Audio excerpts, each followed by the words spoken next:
عدالت نے کہا کہ عوام کا اس عدالت پر اعتماد اس ایک خبر سے خراب ہوا ہے۔ برطانیہ میں اخبار کے ایڈیٹر ان چیف کو 3 ماہ کی سزا ہوئی صرف اسی بنیاد پر کہ جھوٹی خبر شائع کی گئی۔ برطانیہ میں جو عدالت عالمی عدالتوں کے فیصلوں پر عمل کرتے ہوئے اور عالمی عدالتوں کے جو فیصلے ہیں جہاں پر آزادی صحافت بہت زیادہ ہے، یا جو ممالک یہ الیج کرتے ہیں کہ جو آزادی صحافت ہے وہ صرف انہی ممالک میں ہے، ان عدالتوں کے فیصلوں کی روشنی میں عدالت یہاں فیصلہ کرے گی۔ اور اس میں عدالت نے کہا، آپ کو پتہ ہونا چاہیے، برطانیہ کی عدالت نے برطانوی اخبار کے چیف جو ایڈیٹر ہیں، ایڈیٹر ان چیف، ان کو 3 ماہ کی سزا سنائی ہے، اور یہ چیزیں اپنے مائنڈ میں رکھنی ہیں۔ رانا شمیم کہتے ہیں کہ جو نوٹری پبلک نے دستاویز لیک کیا ہے، رانا شمیم کا جو جواب ہے وہ برطانیہ میں ریگولیٹر کو بھیج دیں تو نوٹری پبلک کے لیے مسئلہ بن جائے گا، اور وہ نوٹری پبلک وہاں پر اتنے بڑے کیس میں پکڑا جائے گا۔ عدالت نے کہا، مجھے کوئی کچھ بھی کہہ دے، میں توہین عدالت کی کارروائی نہیں کروں گا، میرے خلاف کوئی بات کر دے، میں توہین عدالت کی کارروائی نہیں کروں گا۔ جب کوئی لوگوں کا اعتماد خراب کرنے کی کوشش کرے تو عدالت برداشت نہیں کرے گی۔ کوئی 3 سال بعد زندہ ہو کر آ جائے تو اس کے پاس کوئی گراؤنڈ تو ہونی چاہیے۔ 3 سال بعد اگر کوئی الزام لگا رہا ہے تو اس کے پاس کوئی گراؤنڈ تو ہونی چاہیے۔ اس شخص کے بیان حلفی کی خبر آپ نے اخبار میں ایسے ہی چھاپ دی، بغیر تحقیق کیے، بغیر ریسرچ کیے۔ اس پر جو اسلام آباد ہائی کورٹ کے چیف جسٹس اطہر من اللہ صاحب نے ریمارک دی ہے کہ اگر میں یہاں ہوں تو اپنے لیے نہیں بلکہ ہزاروں سائلین کے لیے ہوں، کوئی جج بھی میرے لیے اسٹیک ہولڈر نہیں، صرف سائلین میرے لیے اسٹیک ہولڈر ہیں، اور اسٹیک ہولڈر کا کیونکہ اعتماد بری طرح اس کو تباہ کیا گیا ہے، اس وجہ سے میں اس معاملے کو دیکھ رہا ہوں۔ یہ محض توہین عدالت کا کیس نہیں بلکہ یہ میرا احتساب ہے۔ افسوسناک ہے کہ آج کے دور میں جھوٹ سچ اور سچ جھوٹ بنتا جا رہا ہے۔ عدالت نے کہا کہ آپ اس طرح اس ہائی کورٹ پر بد اعتمادی نہیں پھیلا سکتے۔ یہ نہیں کہا جا سکتا کہ پہلے یہ ہوتا رہا تو اب بھی یہ ہوگا۔ اٹارنی جنرل نے عدالت میں کہا کہ رانا شمیم نے کہا عدلیہ کی تصحیح کرنا ہوتی تو بیان حلفی پاکستان میں لکھ کر میڈیا کو جاری کرتا۔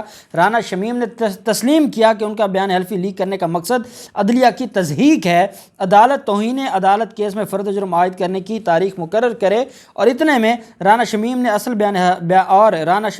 بیان حلفی خود لیک کر کے دیگر ذرائع سے لیک ہونے کے خدشات بیان کیے ہیں۔ عدالت اس کو بھی مد نظر رکھے، اور جو رانا شمیم ہے وہ کہتے ہیں کہ عدلیہ کی تصحیح ہوئی ہے لیک ہو کے، جو لیک کیا ہے، تو عدالت یہ دیکھے کہ لیک کس نے کیا ہے، اور رانا شمیم نے کیا کسی اور ذرائع سے خود لیک کر کے، اور وہ ذرائع کا اٹارنی جنرل صاحب کا جو اشارہ تھا وہ کس کی طرف تھا؟ شریف خاندان کی طرف، کہ کیا وہ لیک ان کی طرف سے لیک کر کے تو نہیں یہ سارا عدالتوں کی تصحیح کی۔ انصار عباسی بول پڑے۔ انصار عباسی نے کہا کہ میں نے رانا شمیم سے موقف لیا تو انہوں نے بیان حلفی پر جو پریولیج ہونے کا نہیں کہا۔ رانا شمیم نے مجھے بیان حلفی کی خبر شائع کرنے سے نہیں روکا۔ جب یہ بات کی تو پھر اطہر من اللہ صاحب نے تو پھر انصار عباسی کی چترول کر دی۔ اطہر من اللہ صاحب نے کہا کہ اسلام آباد ہائی کورٹ کی خبر اسلام آباد ہائی کورٹ کے چیف جسٹس نے کہا کہ آپ کی ایک ہیڈ لائن سے لوگوں کا کتنا اعتماد خراب ہوا ہے، کیا آپ کو اس بات کا اندازہ ہے؟ ہمارا ایک موٹو ہے کہ اسٹیک ہولڈر صرف سائلین ہیں، اور اگر سائلین کا کوئی اعتماد ختم ہو جائے گا تو کچھ بھی باقی نہیں رہتا۔ آپ اب جھوٹ سچ بن گیا ہے اور سچ جھوٹ لگنے لگا ہے۔ انصار عباسی نے کہا انشاءاللہ ہم جھوٹ کے ساتھ کبھی کھڑے نہیں ہوں گے۔ تو اسلام آباد ہائی کورٹ کے چیف جسٹس نے کہا عدالت قانون کے مطابق کارروائی کرے گی، آپ اور نہ ہم اہم ہیں بلکہ اہم عدالتی اعتماد ہے، اہم سائلین ہیں۔ عدالت نے انصار عباسی سے مکالمہ کرتے ہوئے کہا کہ آپ کو اتنی شرم بھی نہیں آتی؟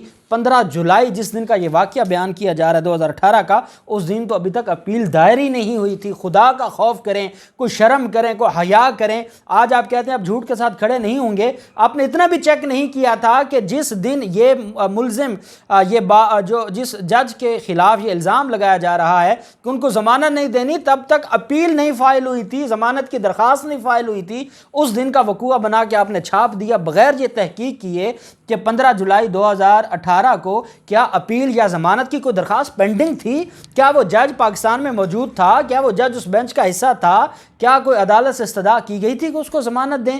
پہلے ہی کہہ دیا گیا، ابھی اپیل فائل ہی نہیں ہوئی اور پہلے ہی منع کر دیا گیا کہ ضمانت نہیں لینی اور ان کو الیکشن تک جیل میں رکھنا ہے۔ عدالت نے کہا خدا کا خوف کریں، شرم کریں، بیانیے کیس بن رہے ہیں، اور آپ کسی کا بیانیہ پھیلا رہے ہیں. آپ نے جواب دے دیا ہم بین الاقوامی پریکٹس کے تحت چلیں گے. انصار عباسی نے اور جو سیکرٹری تھے پی ایف یو جے کے, انہوں نے عدالت سے کہا جی رفع دفع کریں, اور اس معاملے کو عدالت نے کہا نہیں یہ معاملہ میرا نہیں ہے, نہ میں اہم ہوں نہ آپ اہم ہیں, اہم سائلین ہیں, ان کا اعتماد اٹھا ہے اور میں اس معاملے کو عالمی عدالتوں کی پریکٹس کے مطابق وائنڈ اپ کروں گا, کنکلیوڈ کروں گا, اور میں اس کو دیکھوں گا. ساتھ جو رانا شمیم جب عدالت میں پیش ہوئے تو عدالت نے رانا شمیم نے تو عدالت سے کہا کہ مجھے کچھ دن چاہیے, میں بیان حلفی جمع کروا دیتا ہوں. یہاں پر پھر اٹارنی جنرل صاحب نے بڑا ہتھوڑا مارا ملزمان پہ. اٹارنی جنرل صاحب نے کہا کہ جناب اس میں پھر کیونکہ ابھی بیان حلفی آنا ہے, جو اصل بیان حلفی ہے, جن لوگوں نے جواب جمع نہیں کروائے, کس نے, رانا شمیم نے, یا دوسری طرف میر شکیل الرحمان نے, انصار عباسی نے, یا جو باقی ملزمان نے جواب جمع کروائے ہیں, آپ ان سے بھی بیان حلفی لے لیں. جواب خالی جواب نہیں ہو بلکہ وہ ایفیڈیوٹ دیں, حلفاً کہیں کہ جو کچھ انہوں نے کہا ہے وہ درست ہے اور وہ اپنی بات پر قائم ہیں. ان سے الگ الگ بیان حلفی لیں, اپنی بات کا, اپنے جواب کا, اپنے سٹانس کا الگ بیان حلفی لیا جائے. ایک تو بیان حلفی وہ ہے نا جو لیک ہوا, وہ الگ معاملہ ہے, وہ تو اوریجنل کاپی آ جائے گی, اوریجنل جو بیان حلفی ہے وہ آ جائے گا. جن ملزمان نے جواب دیے ہیں ان سے بیان حلفی لیں, کیونکہ فرد جرم عائد ہونے سے پہلے ملزمان کا بیان حلفی عدالت میں ہونا ضروری ہے. تو تب تک یہ بیان حلفی بھی آ جائے گا اور ان سے بھی بیان حلفی لیں. یہ بیان حلفی کا معاملہ دیکھیں, خالی وکیل سے یا اپنے نام کا جواب دینا الگ بات ہوتی ہے, حلفاً کو سٹیٹمنٹ دینا وہ الگ بات ہوتی ہے, اور وہ عدالت میں اس کی ایک ویلیو ہوتی ہے. اٹارنی جنرل صاحب نے سب کے بیان حلفی مانگ کر ان ملزمان کو اتنا بڑا سرپرائز دیا ہے کہ ان کی ٹانگیں کانپنے لگی. اور چیف جسٹس عطر من اللہ صاحب نے کہا کہ بالکل 20 دسمبر کی تاریخ ہے, یہ اصل بیان حلفی بھی آ جائے اور آپ سارے ملزمان بھی اپنا اپنا بیان حلفی عدالت میں جمع کروائیں. اتنے میں ریما عمر جو کہ معاون عدالتی معاون ہے, جیو جنگ کی وہ صحافی ہے, اس نے عدالت سے کہا, اسلام آباد ہائی کورٹ میں وہ پیش ہوئیں اور اسلام آباد ہائی کورٹ کے چیف جسٹس نے کہا عدالت چاہتی ہے کہ ریما عمر اس کیس میں معاونت کریں. عوام کا اعتماد اس کورٹ سے اٹھانے کی کوشش کی گئی, سائلین اس کورٹ کے اسٹیک ہولڈر ہیں. کیمبرج میں میرا مضمون سول لبرٹی تھا, کوئی تنقید کرے تو اس کو ویلکم کرتے ہیں.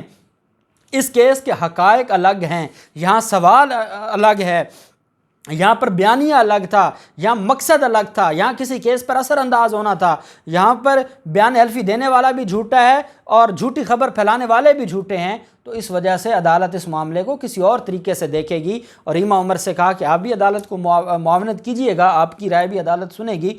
پی ایف یو جے کے سیکرٹری کی بھی عدالت نے بات سنی, انصار عباسی کی بھی سنی, اٹارنی جنرل کی بھی سنی, اور 20 دسمبر کے لیے عدالت نے کیس کو ارجن کیا ہے. 20 دسمبر کو رانا شمیم کا اصل بیان حلفی بھی جمع ہو جائے گا. ملزمان جنہوں نے جواب جمع کروائے ہیں وہ اب اپنا بیان حلفی بھی اپنے اپنے سٹانس پر قائم رہنے کا بیان حلفی بھی جمع کروا دیں گے, اور اس کے بعد پھر یہ معاملہ ہوگا اور 20 دسمبر کو فرد جرم کی کارروائی ہوگی. اور یہ معاملہ بہت آگے جائے گا. عدالت نے آج بتا دیا ہے کہ ہم عالمی عدالتوں کے فیصلوں کی روشنی میں اس کا فیصلہ کریں گے. یہ معافی سے کام نہیں چلے گا.